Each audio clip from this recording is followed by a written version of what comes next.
¿Qué tal amigos? Bienvenidos a Dejando Huellas. Me encuentro con mi amigo doctor César Mayoral, un deportista, bueno, futbolista, atleta, ciclista, médico cirujano, todo un estuche de monerías. Gracias doctor por recibirme aquí en tu casa. Gracias, querido Jaime, y pues antes que nada, buenos días a todos, al público que sigue a mi amigo Jaime Rodríguez, amigo desde hace muchos años. Estamos protegidos en tiempos de pandemia, nos quitamos el cubreboca, tratamos de mantener la sana distancia, por eso es que no tenemos el cubrebocas, pero es más fácil entablar así una plática sin el cubrebocas. ¿Pero ya estás vacunado? Ya, Yo también. la tercera dosis que es el refuerzo, ¿verdad? Y creo que es un buen mensaje que mandas, que nos vacunemos, por favor, nos cuidemos, tengamos las sanas medidas en todo sentido de higiene en tiempos de coronavirus, en tiempos de pandemia. Pues sí, efectivamente, soy un médico cirujano plástico, oriundo de la ciudad de Oaxaca, ya mayor de 60 años, de alguna manera decano en muchas actividades. Sí. Soy de los decanos del Colegio de Cirujanos Plásticos de Oaxaca. Soy de los decanos en el ciclismo de ruta, en el ciclismo de montaña. También soy del grupo de los decanos en las actividades de atletismo, en trail runner en específico. A mí me gusta mucho hacer trail runner, me gusta mucho correr, subir y bajar cerros. Y también soy decano en el fútbol, a pesar de que en tiempos de adolescente fui profesional en el fútbol con la segunda camada del equipo de la Universidad Benito Juárez de Los Oaxaca. linces, ¿no? Los famosos linces, la directiva, el patronato lo llevaba el maestro Juan Manuel, el licenciado Juan Manuel Bueno Sánchez. Y mi entrenador en esa época, me acuerdo, el famoso señor Pando. Mi entrenador físico, el maestro y querido amigo mío, el maestro Armando Hermida. El profesor Armando Hermida. Y de esas actividades del fútbol, del trail runner y del ciclismo, y obviamente lo que me da de comer de mi actividad de cirujano plástico, todas sigo en activo. Como médico cirujano plástico, pues yo me formé como estudiante de medicina en la Universidad Benito Juárez de Oaxaca. Estudié en la Escuela de Medicina aquí en la facultad. Hice mi servicio social en la ciudad de Oaxaca por parte del DIF y me especialicé inicialmente en cirugía general. Mi jefe de servicio, el doctor David Guzmán. El hospital Aurelio Valdivieso fue donde aprendí el arte de la cirugía general y concursé para un examen de cirugía plástica. 30, 40 cirujanos generales nos ofrecieron 6 plazas y yo obtuve una de ellas y me formé como cirujano plástico en el Hospital General de México, el famosísimo Hospital General de México, cuyo servicio de cirugía plástica fue formada por el doctor Fernando Ortiz Monasterio, el más brillante cirujano plástico en México y una figura a nivel mundial. Regresé a Oaxaca por ahí de los 90, ya como residente de segundo y tercer año tenía yo trabajo acá, tanto trabajo privado en el Hospital Montserrat, me acuerdo, de doña M, y también tenía servicios de subrogaciones para el Instituto Mexicano del Seguro Social, porque no existía el servicio de cirugía plástica en el instituto. O sea, fuiste el primer cirujano plástico del Instituto Mexicano del Seguro Social. Yo fundé el servicio de cirugía plástica, a pesar de que en esa época era un hospital de segundo nivel y el servicio de cirugía plástica es un servicio de tercer nivel. Se logró abrir la plaza por la necesidad que existía todo era referido o a Puebla o a Veracruz, todos los casos de cirugía plástica, lo cual representaba mucho dinero para el traslado no solo del paciente, sino la familia, etcétera, etcétera. No, y antes sin carretera como ahora, ¿no? Efectivamente, entonces fue para el Instituto Mexicano del Seguro Social una buena idea de crear la plaza de cirugía plástica. Yo fundé en los 90 el servicio de cirugía plástica y hace 3, 4 años me jubilé, después de varios años de cumplir, casi 30 años de cumplir como cirujano plástico. Eso es muy satisfactorio porque vi crecer el servicio, lo consolidé y dejé marcado ahí las pautas. Dejaste huella ahí. Efectivamente, un poco parodiando el nombre, a eso me refiero precisamente. Sí, y ahora, pero sigues en activo de manera particular. Sí, ya jubilado, cuando algún profesionista se jubila, tiene dos opciones. Uno, retirarse, lo cual no es opción en mi manera de ser y de vivir. Dos, diversificarse. Muchas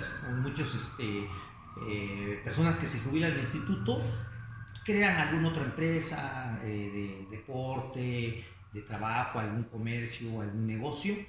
Y el tercer grupo es el que se jubila definitivamente, ¿no? Entonces no es fácil para uno como médico, que uno siempre está en activo. Sí. Y yo sigo en mi práctica privada, en la Clínica Quintas. Está mi oficina, está mi área de consultorios, donde yo atiendo hace muchos años, está frente al Jardín Consati.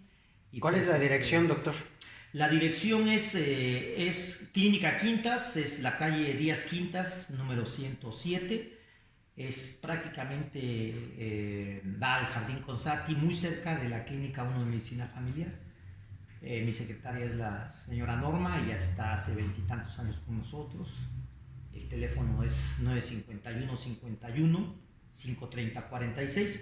Esto lo comento de mi secretaria porque en general mi vida ha sido de mucha permanencia. Sí, todo, muchas permanencias, mis periodos son muy largos, no cambio constantemente de personal, de actividades. Mi trayectoria en mi trabajo, mi trayectoria en la estadía en el instituto, mis deportes siempre son de larga permanencia. ¿Qué quiero decir con esto? Una palabra que a lo mejor resulte pues mágica para mí de alguna manera, que se llama paciencia. Paciencia. Es muy importante la paciencia en la vida, y la gente que logra tener paciencia dicen que empieza a ser gente sabia, que de la mano de la paciencia va la sabiduría. No lo sé, aún no lo sé, pero lo que sí sé es que soy paciente, ¿no? En ese sentido. Yo creo que sí. Pues ya saben, si alguien quiere aumentarse, quitarse, ponerse... ¿no? Ese es muy buen comentario. Ahí pueden ir con el doctor. Ese es muy buen comentario. El maestro Fernando Ortiz Monasterio, me acuerdo que decía que la cirugía plástica y reconstructiva, porque acuérdense, es cirugía plástica estética, pero también el otro gran capítulo es cirugía plástica reconstructiva. Es muy noble la cirugía plástica reconstructiva, pues su nombre lo indica. Trata uno de quitar defectos, de quitar males en el ser humano. No solamente hago yo cirugía de cosmética, de embellecimiento o estética, que es muy bonita y es muy satisfactoria, pero la cirugía reconstructiva es un arte aún más pegado al tema de la medicina, ¿no? Y me comentaba mi maestro Fernando Ortiz Monasterio que el arte de la cirugía plástica y reconstructiva era sobrantes, cortantes, faltantes, pegantes, ¿no? Una frase tan feliz. Entonces, si a alguien le falta, senos, le ponemos senos. Si a alguien le falta glúteos, se le pone glúteos. Si a alguien le sobra grasa y piel abdominal, se le quita, ¿no? Oye, sin decir nombres, a una persona, ¿cuántas veces la has operado? Muy interesante la pregunta, y lo sé inmediatamente. En el capítulo de cirugía reconstructiva, me acuerdo un niño, uno de los pacientes, que hoy es un hombre de 1,85 de altura, se desarrolló bien, un hombre muy alto, delgado, un chico sano, con secuelas de una gran quemadura por fuego directo en tercer grado.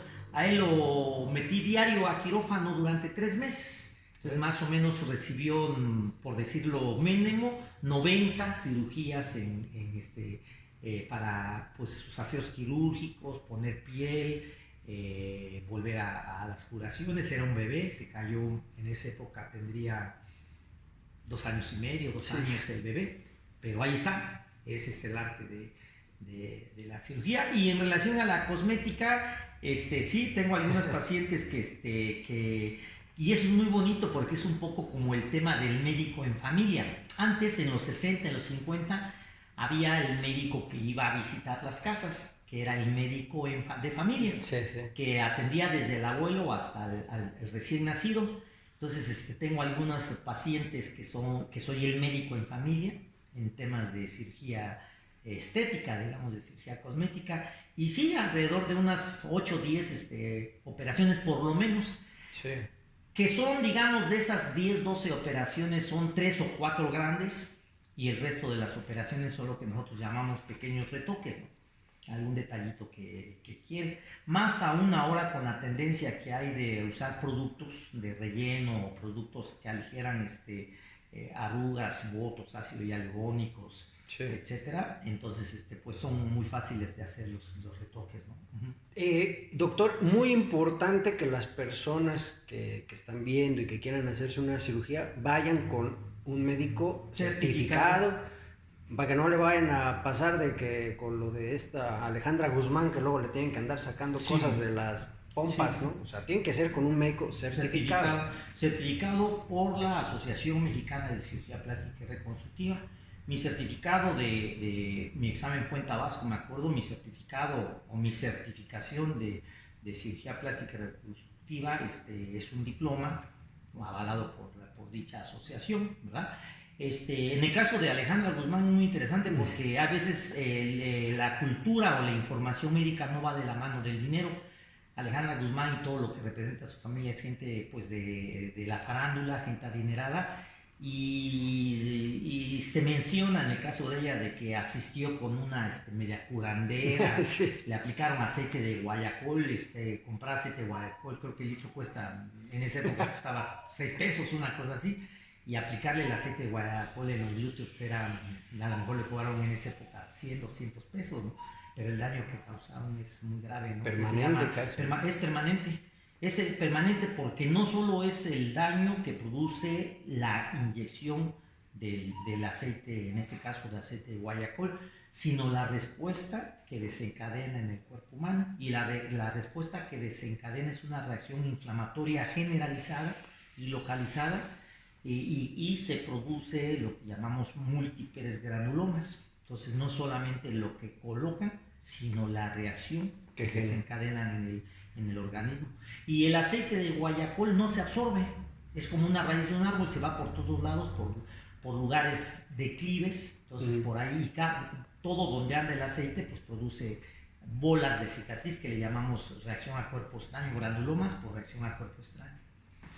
Doctor, ahora el doctor César Mayoral, ¿cómo fue tu infancia? ¿Quién es el doctor? ¿Cómo? Sí, pues soy una familia, provengo de una familia como la gran parte de los oaxaqueños, ¿no? Una familia típicamente oaxaqueña, de clase media, hijo de profesionistas, y muy orgullosamente soy hijo de profesores de educación primaria en los 50, en los 60, desde los 40 realmente una de las actividades de apostolado era el ser profesor. Mi padre fue uno de los últimos profesores rurales. En esa época, en quinto, cuarto de primaria ya se veía raíz cuadrada. Perfecto. Sí, entonces él en esa época a veces no se terminaba el sexto año de primaria, sino al cuarto, quinto ya se iban a fundar escuelas. Y así le pasó a él, terminó quinto año y se le da su plaza de maestro rural y se va a fundar escuelas. Yo conozco mucho de Oaxaca. ¿Andabas con él? No, porque pues, yo ni había nacido. Uh-huh. Yo ni había nacido, obviamente. Yo nací por ahí antes de los 60, cuando mi padre era un hombre viejo ya de 50 años. De 50 años, ya era un hombre de edad, pues. Uh-huh. Y esto estoy hablando cuando era un niño, un adolescente que se fue como maestro rural, de los últimos maestros rurales del estado, y él fundó muchas escuelas en la región de Choapan, en la región de La Cañada, en la región de la Mixteca, etcétera, etcétera. Uh-huh. Y eso es importante, la capacitación. Él fue capacitándose, llevó muchos cursos de capacitación del magisterio, logró obtener su título, pasó a ser director de escuela primaria, pasó a ser supervisor, hubo ofrecimiento de ser director de educación en un estado, pero era hacia el norte, muy complicado para él salir. Decidió estar en Oaxaca. Y de la mano de mi madre, que también ella es profesora, ella es actualmente ya jubilada, pero igual la capacitación, mi madre fue originalmente fue una estudiante de primaria, se casa muy joven con mi padre le insiste que la esposa también tiene que estudiar. Fíjate, y en esa época Sí, no sí.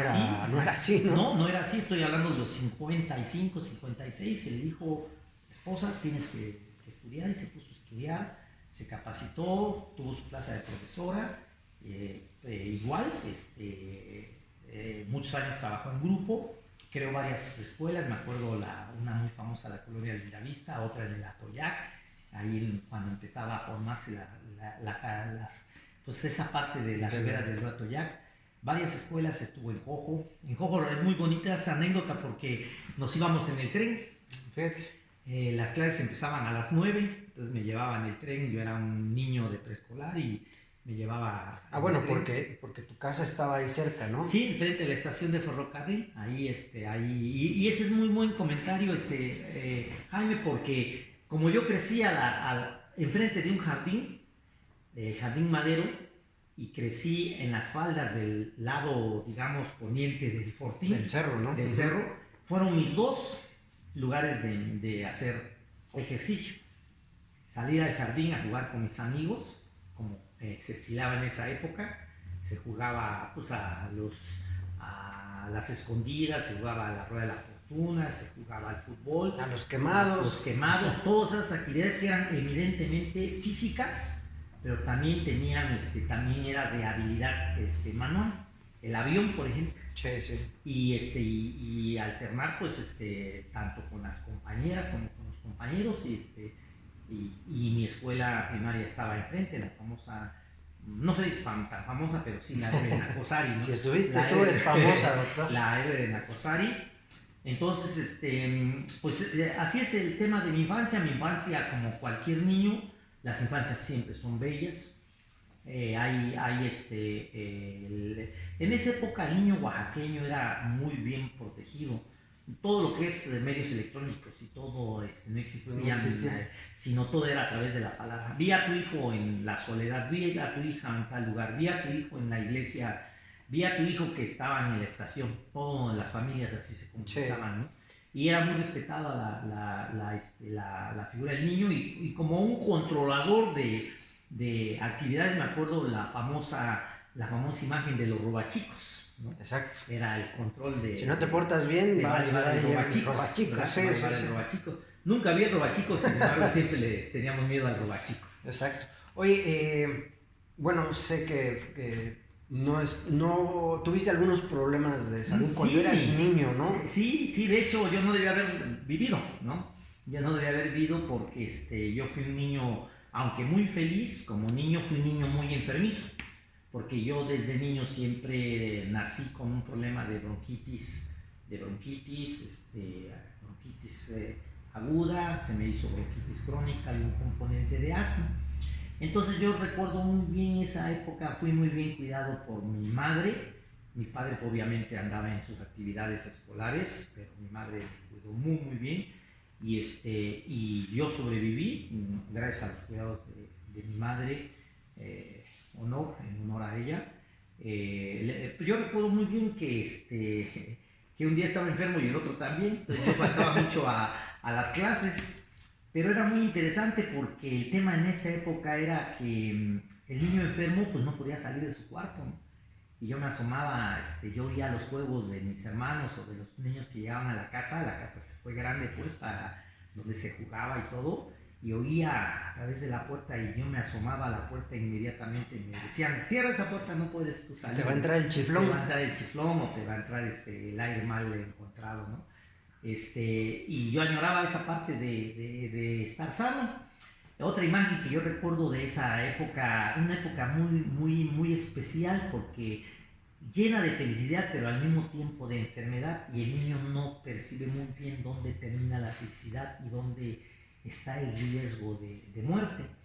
Yo cuando tenía fiebre muy alta de 40, 41 grados, para mí era un estado muy especial porque yo me sentía un poco como flotando.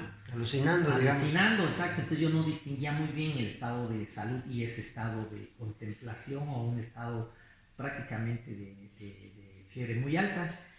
Y recuerdo también que un padrino mío, el doctor Francisco Javier García, que junto a la casa le puso una farmacia, la farmacia Oaxaca, él compró una bombilla de oxígeno.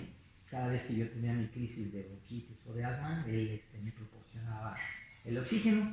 Y dentro de las anécdotas de la niñez, me acuerdo que alguna ocasión no estaba mi padrino y había necesidad de oxígeno y pues no pagaban, pues los coches pasaban de vez en vez, la calzada Madero era de un carril, Sí.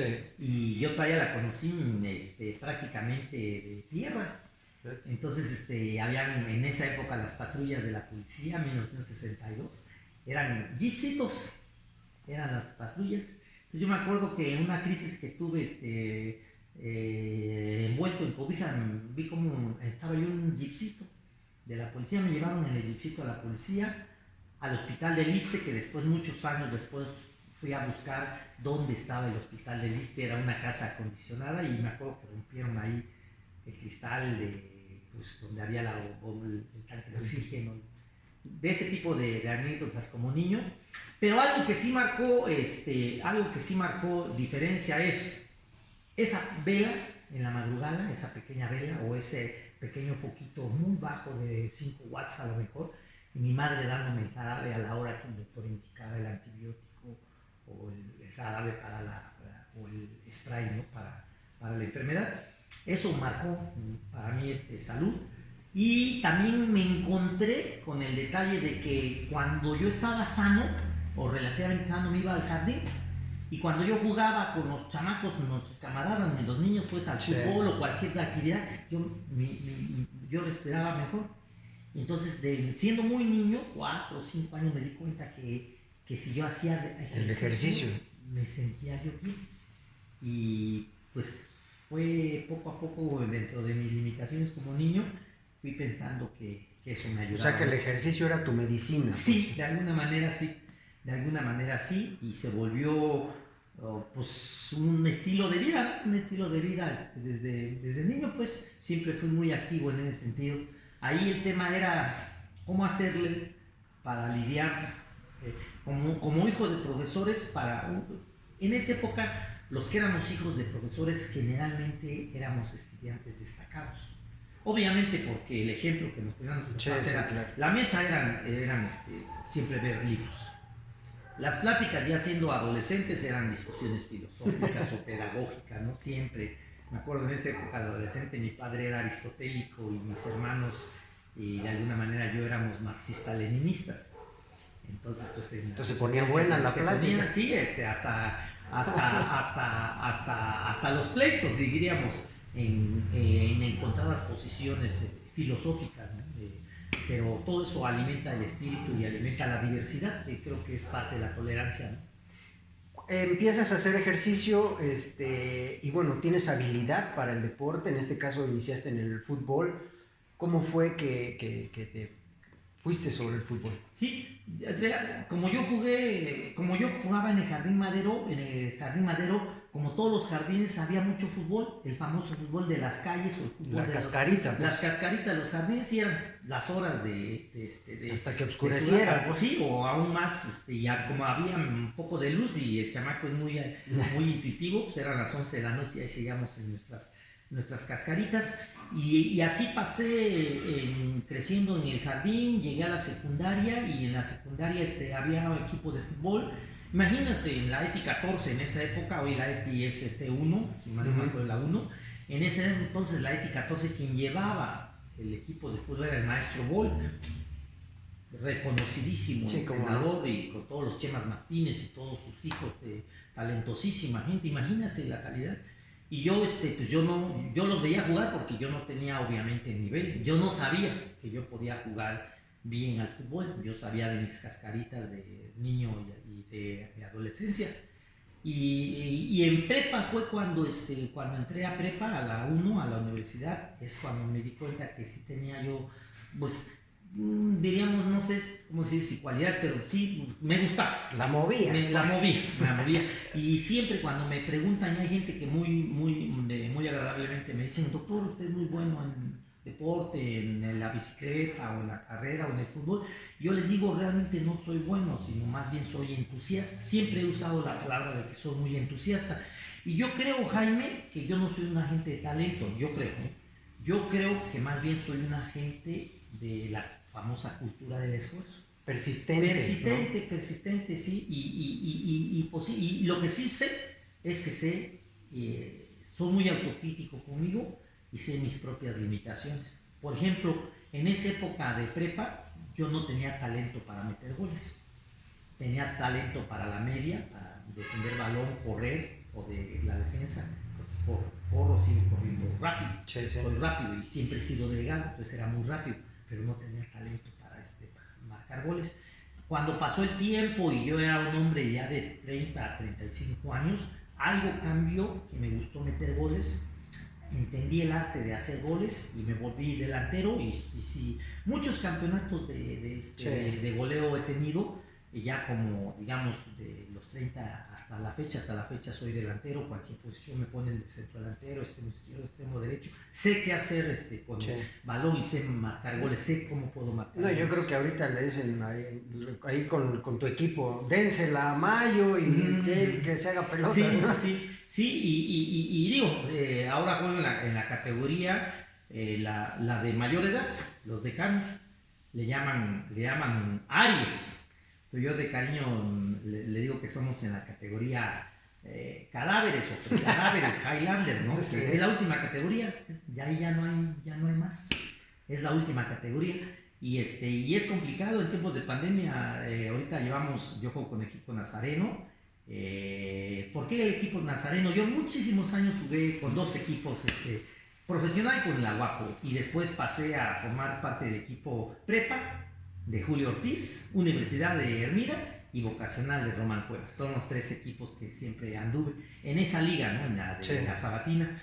Los domingos alterné una famosa liga de Tequio con el gran Mariscos, buenísimo el equipo Santos, de los Mariscos Cristina, y los domingos. Y a final de mi etapa del deporte ahora, yo juego con Nazareno y me preguntan que por qué con Nazareno si todavía está el vocacional y está universidad, por cierto, de mi amigo Avilés, la Guapo, ¿no? Yo les decía que son símbolos. Yo cuando era niño y yo veía que mi padre era inspector de zona en la zona de Etla, el equipo que siempre ganaba era el Nazareno.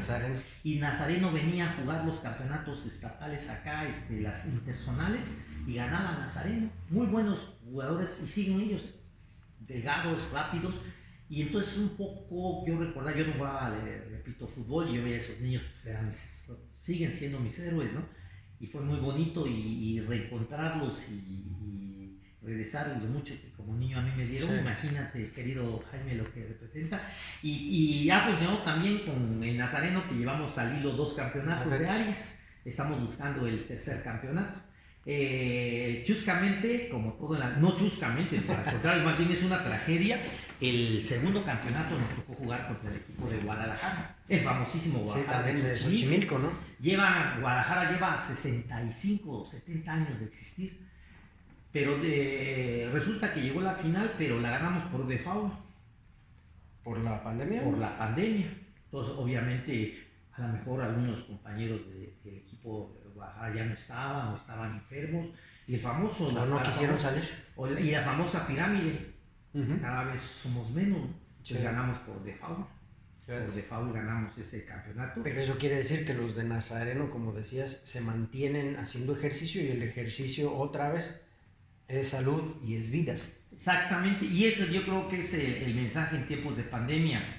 Fíjate, Jaime, que hace ejercicio a cualquier edad, se producen en el organismo durante el ejercicio. Calculan los académicos que unas 500 sustancias. De esas 500 sustancias, la mayoría son positivas.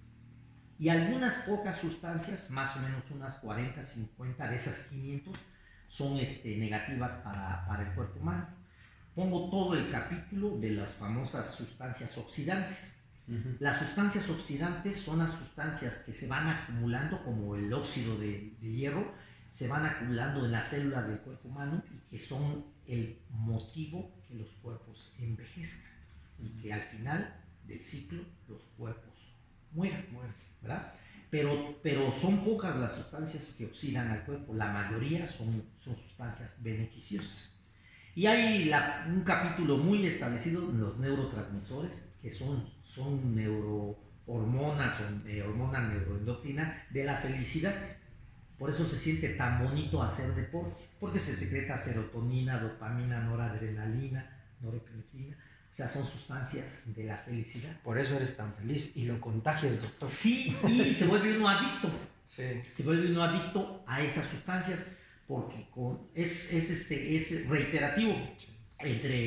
Hago mi ejercicio, me produzco mis neurotransmisores de la felicidad y me motiva para el otro día, y así va transcurriendo en una espiral.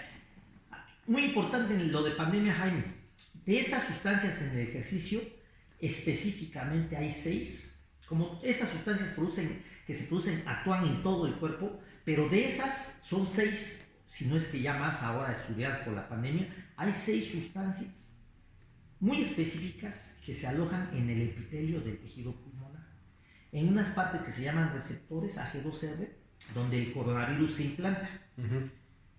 Pero la gente que hace ese ejercicio satura esas puertas, digamos, o esas puertas de entrada de esas sustancias. Llega el coronavirus y ya están ocupadas, no puede. O hay muy pocas desocupadas y se impregna poco el coronavirus. Recordemos, los virus respiratorios como este coronavirus son virus que entran sobre todo por vía aérea, por vía respiratoria, conjuntiva también, pero sobre todo vía respiratoria, y es vía aérea superior y el tejido pulmonar, la parte superior. Los pulmones hasta abajo, no, los valviolos no, sino arriba es donde y esas sustancias protegen al coronavirus de un modo natural, ¿verdad? A eso. Ahora, si agregamos lo de la vacuna, pues obviamente, y las medidas sanitarias, pues nos garantiza más salud, ¿no? Claro. Oye, doctor, y bueno, deporte, ciclismo, atletismo, eres una, pues, campeón nacional de ciclismo, sobre todo de montaña, de ¿no? montaña. Es donde más te de ruta gustado. Tengo 2 campeonatos de plata nacionales y uno de bronce. Perfecto. El año pasado me tocaba en San Luis correr por la de oro, la preparé muy bien y todo, pero le di prioridad a una actividad aquí local y no asistí. Me reclamaron mis amigos del norte que por qué no llegué, ¿no? Sí. De hecho, pues es que la gente se prepara para ganarle al doctor César, sí, ¿no? de alguna manera sí, son referentes, ¿no? Sí, claro. Son referentes, pero pues este año esperemos ir, ¿no? Al campeonato estatal de ruta. Y como eso dices, eres referente y también eres una persona que inspira a los oaxaqueños, a los chavos sobre todo, ¿no? A los jóvenes y a veces a los no tan jóvenes, ¿no? ¿Por qué? Porque dicen, mira, el doctor César Mayoral es una persona que está siempre activo y siempre luchando, ¿no? Sí, posiblemente sí, pero insisto, es la cultura del esfuerzo. Yo creo que la clave es uno, punto yo, que te guste lo que haces. Imagínense hacer cirugía plástica, operar, que es algo increíblemente bello. Y todavía Dios me da la fortuna de ser remunerado en un acto tan hermoso de embellecer a una mujer, y más si la mayoría de mis pacientes dicen, doctor, estoy contenta. O reconstruir un niño de un labio leporino, alguna deformidad congénita, y que la madre te diga, gracias doctor, o que vayas y cures a un hombre que se lastimó la mano y se la reconstruiste. O sea, la profunda satisfacción. Sí. Y lo mismo me pasa en el deporte, la oportunidad de poder diario hacer mi entrenamiento. Y es maravilloso porque me miro a mí mismo, me pongo a pensar, digo, ¿hoy qué quiero hacer? Hoy quiero hacer trail runner. Agarro mis zapatillas de trail runner y trepo cerros. O digo, hoy quiero hacer ciclismo de montaña y voy a Guayapan o a San Felipe y hago ciclismo de montaña, mis brincos. Nada más digo, no hay que caerse porque las manos, yo dependo de las manos, pero soy una gente muy sano en ese sentido. Y ahorita comento, soy un hombre viejo, pero sin lesión. No tengo ninguna lesión. Entonces, eso permite hacer entrenamientos muy bien planificados. O voy a ruta, ¿verdad? O al rato, por ejemplo, ya vamos en Polo Nuevo a jugar fútbol a la 1 de la tarde, ¿no? Ya el equipo está listo y todo, ¿no? Ya voleo mis zapatillas y todo, que es la cultura del deportista, ¿no? De cuidar muy bien sus cosas. A mí todas las ropas y artículos deportivos me duran mucho, las cuido mucho. Y aquí viene un tema muy interesante que creo que es importante para la gente que le gusta hacer deporte. El primer punto, repito, es que te guste. Sí. Segundo punto, con toda honestidad te lo digo, querido Jaime, que nos conocemos desde muchísimos años. Sí. Un día no he tenido ganas de no salir. Siempre tengo ganas de salir. Siempre tengo alguna actividad.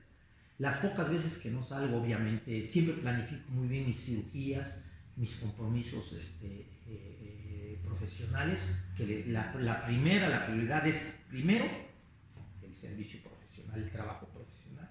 Segundo, viene el tema de lo que corresponde, la familia, el deporte, etcétera, etcétera. Aún por ahí hay un comentario muy bello, y yo se los digo mucho a los jóvenes que es un paréntesis que les gusta el deporte. Les digo, hijo, 1 punto y la línea de la vida. Es lo primero. 2 punto y tu familia. Y en tu familia está, junto a la línea de la vida, Dios.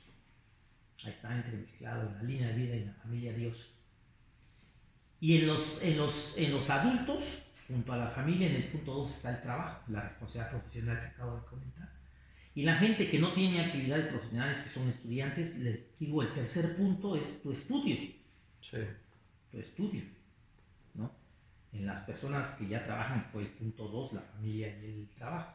En el punto 3, para los jóvenes, el estudio. Cuarto lugar, el deporte y las actividades recreativas que te gusten. Fíjense, hasta el cuarto lugar queda en prioridad el deporte, pero no por eso menos importante. Claro. Porque el punto 1 es una verdad de perogrullo, la línea de la vida. Y aquí viene este tema en relación a lo que es un programa deportivo. Hay muchos programas deportivos. Un gran grupo es el programa de deportes por sensaciones, que la mayor parte de la gente lo hace. Tengo ganas de correr y me voy y hago 10, 5 kilómetros, 3, lo que quieran. Sí. El segundo grupo, que es más profesionalizado, el deporte amateur, es los entrenamientos que ya implican tecnología y que es una tecnología muy asequible ahora. Metodología. Metodología, y hay programas para todo, ¿no? Para el fútbol, para el atletismo, para el ciclismo, para todo. Pero lo más importante, yo creo, es uno, que te guste, y dos, que no te dé flojera, por decirlo de alguna manera. Sí. Y tres, que cumplas como debes cumplir tu programa. Yo siempre he dicho que para todo, no para el deporte, para todo en la vida, cuando alguien tiene fijo un objetivo, no hay tiempo para el drama. Muy bonita. No hay tiempo para el drama. Sí. Y es algo que no critico, pero sí hago la observación. Hay gente que es muy dedicada en su actividad y lo hace. Hay gente que es muy dedicada y publica mucho. Y hay el otro extremo, hay gente que hace poco pero publica mucho. Publica más. Y publica más, ¿no? Entonces todo eso es un motivo de discusión filosófica, sí. Es muy interesante el papel de las redes, querido. Si no, es que si vas a entrenar y no te tomas la foto, no vale. No vale, dicen, ¿no? O en el Strava, ¿no? O en los programas de que no vale, ¿no? Y eso es muy interesante. Lo que sí yo creo que cualquier programa que tú hagas, que establezcas, los paradigmas de un programa, el que sea, en cualquier actividad humana, es uno, un programa nunca te destruye. 2, cuando el programa es muy difícil para ti, lo puedes abandonar. y es un porcentaje muy alto, y eso es, en enero todo el mundo quiere empezar a hacer deporte, y llegó febrero y dicen el otro año sí empiezo. Y yo siempre he dicho, o cualquier actividad física, la actividad tiene que empezarse desde antes. Sí. Porque si no lo haces desde antes, ya no lo hiciste. No, y es que lo más difícil es comenzar. Sí, y ya ve que lo que es el hábito, creo que el hábito, hay una teoría que dice que el hábito se crea entre 3 a 5 semanas, ¿no? Más o menos. Así es. Sí. Y si logras pasar ese tiempo, ya lo ¿no? hiciste. Sí. Posiblemente yo creo que el hábito del alto rendimiento es todavía aún más difícil, ¿no? Sí, claro. Es más difícil, te lleva más tiempo, y la sensación de que te quedes que te puede destruir. No te destruye el programa de alto rendimiento, no te destruye. Lo puedes abandonar, o la opción, y a mí me pasó, te adaptas a él. Claro. Te adaptas a él, que va muy de la mano de la teoría evolucionista de Darwin, ¿no? Porque el concepto es de que sobrevivirán solo los más fuertes, pero fue malinterpretado Darwin. Más bien, Darwin dijo que ante los cambios evolutivos sobrevivirán los más adaptables. Así es. Sí, y muchas veces el más adaptable no es el más fuerte. Entonces el programa es mejor que entiendas que te puedes adaptar al programa. Y el último punto de un programa de alto rendimiento no te va a hacer necesariamente más fuerte, pero sin duda te puede o seguramente te va a hacer más feliz, y es profundamente satisfactorio. Sí. Doctor, bueno, en algunas ocasiones el doctor me ha invitado a correr, ¿no? Ya por ahí fuimos a la cumbre, aunque yo iba sacando ahí la lengua, pero bueno. Pero por las razones más que de cansancio, es lo que te iba a comentar, el cuerpo, ¿no? O sea, ¿cómo puedes tú acostumbrar a tu cuerpo para que no sucedan ese tipo de cosas? Les cuento rapidito. Sí. Iba corriendo con el doctor César y nuestro amigo Chumina. Allá fuimos a la mía del fútbol también. Exacto. Y muy buen atleta. Fuimos a la cumbre y yo me había comido una hamburguesa un día antes. Y traté de pasar al baño en la mañana antes de irnos a ese lugar, pero no pude. Sí. Cuando llegamos por allá le digo, doctor, necesito un baño aquí. Pues no hubo baño. Pues al cerro. Sí. ¿no? Y bueno, el famoso al aire libre, ¿no? Sí. ¿Cómo es? Fue chusco, se oye divertido, pero también te ha pasado a ti. Sí, claro. A pesar de que ya pues tienes mucho tiempo, mucha experiencia y quizá tú puedes controlar un poco más tu cuerpo, ¿no? Pues muy interesante, porque en deporte recreativo o en actividad recreativa es muy probable que tus intestinos funcionen muy bien. Funcionan muy bien los míos. Pero cuando entra el tema ya no tan recreativo, sí. Para ti sería, querido Jaime, era un reto de hacer un trail en altura. Sí. A lo mejor para Chumi y para mí ya estábamos yendo, ya teníamos un programa establecido, no era tanto un reto, ¿no? Pero para ti sí. Y ese reto es un poco como que ahí te disparó la parte del estrés, ¿no? Entonces posiblemente, a mí lo que me ha funcionado muy bien, me preguntan, por ejemplo, ¿y te pones nervioso en línea de meta o antes de la salida o antes de un partido de fútbol? Generalmente no. Muchas veces me pongo nervioso, algunas veces me pongo nervioso por algún compañero o alguien que no está bien, por alguien de afuera, ¿no? Pero de lo mío no.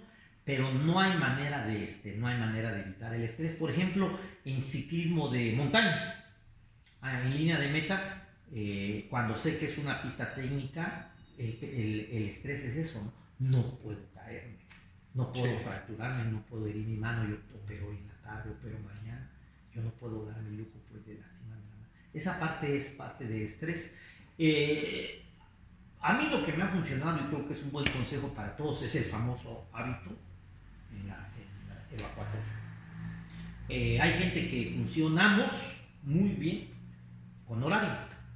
Yo, por ejemplo, siempre me levanto muy temprano, yo tengo, ya los controlo mejor, pero yo siempre he tenido trastornos de sueño, he dormido poco, pero por ejemplo yo ya evacúo muy temprano, muy de madrugada, a las 5 de la mañana, casi religiosamente o casi con cronómetro, ¿no? Ya llevas menos peso a la carrera. Ya lleva uno menos peso y ya va uno, y es muy probable que no tenga yo ganas de evacuar en los nervios pre-carrera, ¿no? O pre-entrenamiento competitivo. En la actividad, pues,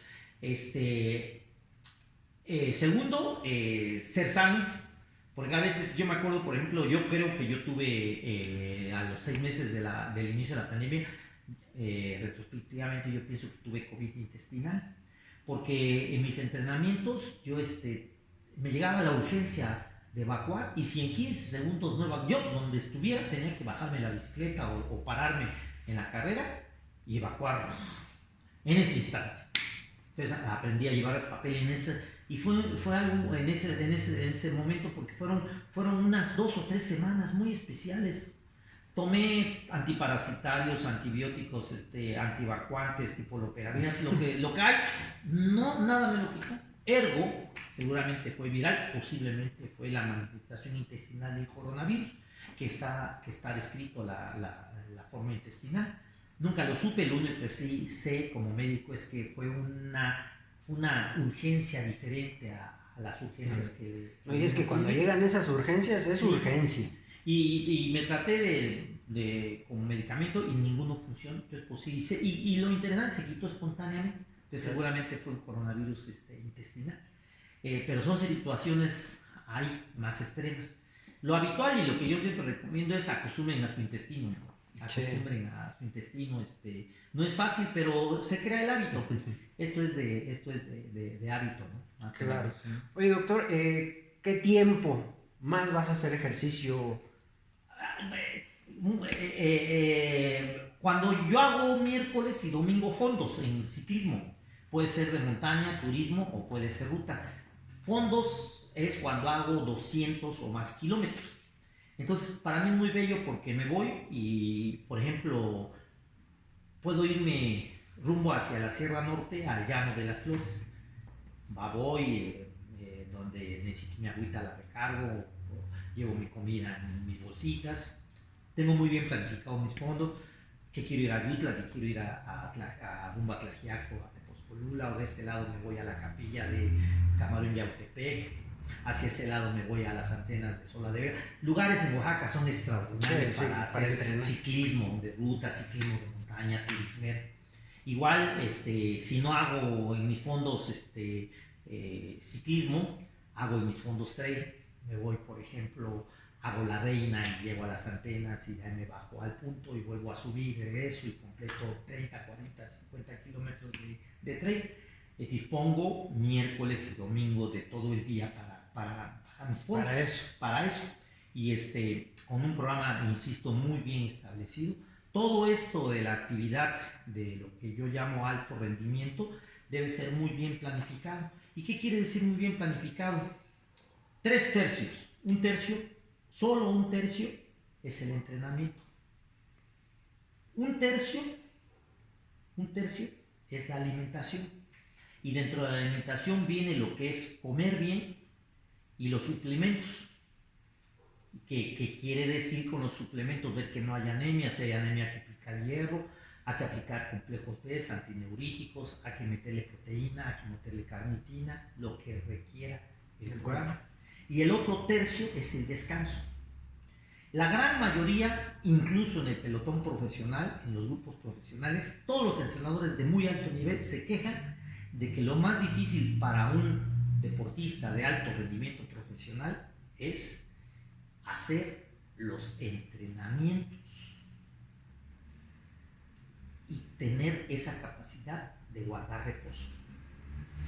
Hay un programa que son entrenamientos de gran fondo, de baja intensidad, para la natación, para el atletismo, para el ciclismo, que lo que busca esos entrenamientos de baja intensidad, largas distancias, largos tiempos, es que tu organismo, tus mitocondrias, tus células, aprendan a modificar la manera de procesar su energía.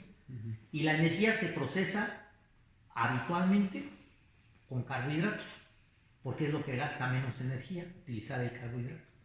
Y hay 2 sustancias que el organismo gasta mucha energía para metabolizar, por un lado las proteínas y por otro lado las grasas o ácidos grasos. Es muy difícil que el organismo aprenda a procesar la proteína, pero existen vías metabólicas para procesar los ácidos grasos. Y por ejemplo, la dieta proteinada, la dieta se basa en eso, en comer mucha proteína, mucho ácido graso y bajarle a una cuarta parte al carbohidrato. Esos entrenamientos de muy baja intensidad, de largas distancias, largos tiempos, lo que hace es que tu organismo aprenda a utilizar sus ácidos grasos y no dependes tanto de los azúcares. Los azúcares, cuando no se utilizan, se acumulan como grasa. Y si tú aprendes a utilizar en tu entrenamiento los ácidos grasos, no vas a acumular grasa. Ergo, no vas a ser obeso. Y todos los entrenadores se quejan de eso, que al pelotón profesional le cuesta mucho trabajo entender que hay que hacer entrenamientos de baja intensidad para aprender esas vías metabólicas. Porque como son tan competitivos, ellos quieren todo duro, ir a altísimas intensidades y todo. Eso les cuesta trabajo. Entonces la recomendación, y ese es un buen consejo para la población en general, recuérdense, el activo número 1 en el mundo es el azúcar. 2, Oaxaca ocupa el primero o segundo lugar en obesidad. 3, las azúcares que no se utilizan se acumulan como grasa. Y 4, la manera de quemar la grasa es hacer deporte o cuidar la dieta. Los plásticos decimos y hacer liposucción, pero fundamentalmente hacer deporte y la alimentación. Son los dos pilares. Doctor, ¿te vas a morir haciendo ejercicio? Sí. De hecho uno no planifica su muerte, ¿no? Diría William Shakespeare en Hamlet, ¿no? Somos débiles juguetes de la diosa Fortuna, ¿no? Sí. Es una frase muy bella, muy feliz. Y es cierto, nadie muere en la víspera. Moriré cuando tenga que morir, cuando Dios diga que tenga que morir.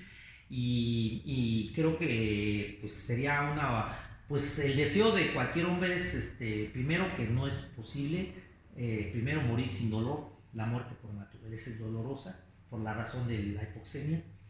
En conciencia es dolorosa al principio, cualquier muerte. Segundo, morir en su cama, y que tampoco muchas veces se puede. Y tercero, la gente que ama el deporte o que amamos el deporte, pues morir de pie, corriendo en la bicicleta, ¿no? Pero son buenos deseos como ser humano. Lo que sí es cierto es que en los ciclos cumplidos, la muerte es un evento, es el único evento real, el único evento imprescindible y el único evento de futuro, ¿no? Uno va a morir y uno quisiera morir de la manera más, vamos a decir, digna, pero pues la muerte no planifica eso. Sí, no sabemos qué nos depara el destino a cada persona, pero sí es cierto que dependiendo de cómo haya sido tu vida, quizás es como sean tus últimos días, ¿no? Sí, y muy interesante eso porque siempre ha habido una discusión. A ver, hacer deporte te prolonga la vida y todos los grandes estudios dicen no, contra lo que pareciera, de que sí te prolonga, que yo puedo llegar a los 100 años. Lo que te mejora la actividad física es la calidad de vida, pero pareciera que por una parte la genética, y sí influye de alguna manera el medio ambiente, la manera en que viviste, lo que tú vas a vivir está establecido. La diferencia nada más es con qué calidad de vida. ¿Cómo lo vas a vivir? Uh-huh. Doctor, para este 2022, ¿qué planes tienes? Te la contesto de esta manera. A mí me preguntan a veces los amigos, con algunos amigos que hemos salido, yo generalmente entreno solo por razones de que yo organizo mi horario. Pero ha habido grupos de camaradas con los que hemos logrado salir y ellos me preguntan que por qué puedo hacer lo que hago. Y yo les decía que el punto número 1, no tengo lesión. No tener lesión es una fortuna, sí, claro. Es un regalo de Dios. Sí. Ahora, me preguntan, ¿y por qué tú no tienes lesión? Y yo les dije, y se los digo, porque yo tuve el defecto de adolescente de ser muy rígido articular y ligamentaria y muscularmente. Me acuerdo en la tercera que había compañeros muy elásticos y a mí me querían hacer eso de elasticidad y me dolía. Y mi entrenador físico me decía, mayor es que eres un tronco, ¿no? Estás tiesísimo, o sea, no sirves para ser un atleta flexible, ¿no? Esa dureza de adolescente me sirve hoy, porque mis articulaciones y los ligamentos resistieron mucho el ajetreo y la carga que todavía llevo, y me hizo un hombre fuerte y sin lesión. Entonces, si yo no tengo lesión, a mí no me imposibilita hacer los entrenos que a mí me gusta hacer. A mí me gusta mucho entrenar, mucho tiempo más que competir. Yo entrenaba en la época de un hijo mío que fue Carlos Mayoral, campeón premio estatal del deporte 2006. En ese periodo de unos 6, 8 años yo siempre entrené mi atletismo, mi trail running, mi ciclismo, pero yo no competía porque yo lo cuidaba. Pero igual no dejaba mi entrenamiento, ¿no? mi actividad. Entonces yo puedo pensar que para el 2022, etcétera, puedo seguir haciendo las actividades que a mí me gustan. Planes en concreto no existen, realmente no existen. A estas alturas de la vida ya lo que uno quiere es esa paz, pues, que la misma vida te va dando, ver que la gente, tu familia, los amigos como tú, que yo quiero, amo y respeto profundamente, nuestra gente, nuestros indígenas, estén bien, ¿no? Los políticos aprendan a ser honestos, una serie de cuestiones, ¿no?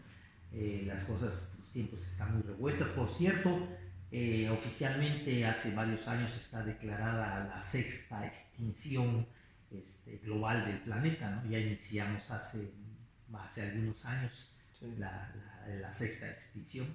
Acuérdense que toda la vida son ciclos, ¿no? Sí.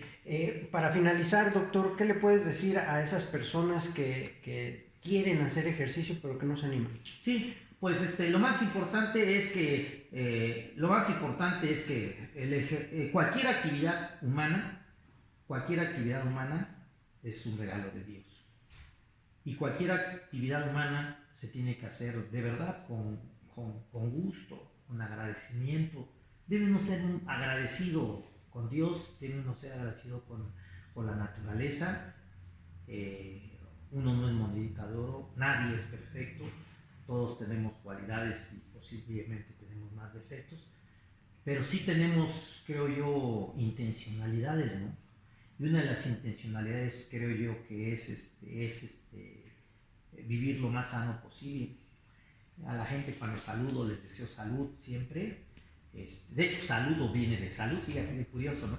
Y les digo, y hace mucho tiempo hay gente que me ha criticado, dice, es que ya sé tu discurso, que la salud es el don más preciado de la humanidad, y más en estos tiempos, y efectivamente, insisto, la salud es el don más preciado de la humanidad. Sí. Tengo un amigo muy rico que me dice, no, el don más preciado de la humanidad es el dinero, ¿no? Sí. Concreto, pues es su Dios, y es muy respetable, pero creo que para la mayoría, o la gente común, la salud es el don más preciado.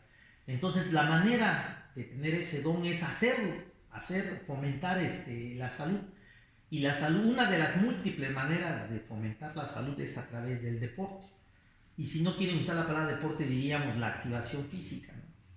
Yo me acuerdo en algunas ocasiones que yo no podía, en la residencia de cirugía plástica, y no podía yo salir porque tenía guardia, pues en mi cuarto entrenaba, hacía mis 10 kilometritos ahí, esa técnica de correr en el mismo lugar, sí. Que está muy bien establecida y es muy productiva, ¿no? Es decir, lo que te trata es buscarle modo, ¿no? O sea que sí se puede, ¿no? Se puede, sí. Lo más difícil, tú lo dijiste, querido Jaime, es tener el deseo de empezarlo. Y ¿cómo le llama? Procrastinación, ¿no? La otra semana, es ya. Y algo que sí debemos de ser muy tolerantes es con la gente, y segundo, no ser muy ambicioso, porque cuando uno quiere ser muy ambicioso en la activación física, termina uno desencantándose o lastimando. Entonces hay que empezar.